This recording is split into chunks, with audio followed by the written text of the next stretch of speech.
The Last Mercenary, out on Netflix now, new action comedy starring Jean-Claude Van Damme.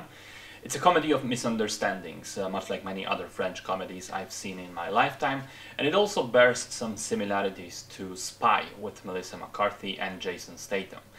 The plot is kickstarted by an incompetent government worker accidentally cancelling the immunity of a mysterious man named Archibald Al-Mahmoud, that nobody knows who he actually is.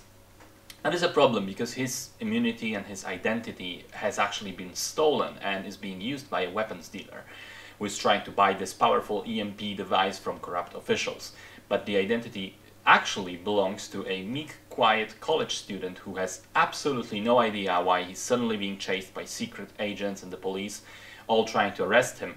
And he's even more confused when, out of the blue, he gets help in the form of a legendary mercenary, former French special ops soldier, who also turns out to be his estranged father, and is of course being played by Jean-Claude Van Damme.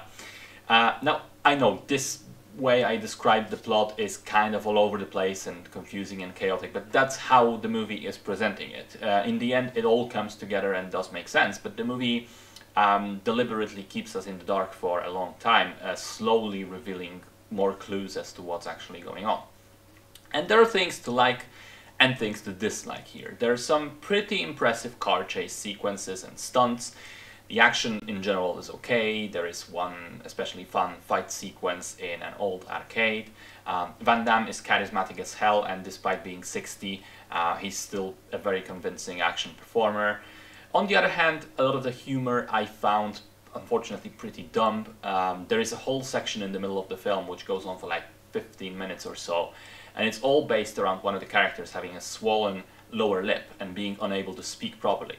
And nobody can understand him, and for some godforsaken reason, nobody just gives him a piece of paper and a pen, and the comedy just goes on and on.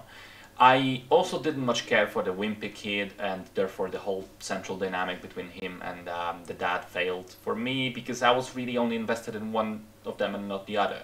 And also you have to understand that the film as a whole is deliberately cheesy as fuck. It pulls a lot from the machismo-filled 80s and 90s movies, personified in Jean-Claude Van Damme, and clashes that with the total incompetence and stupidity of all the other characters.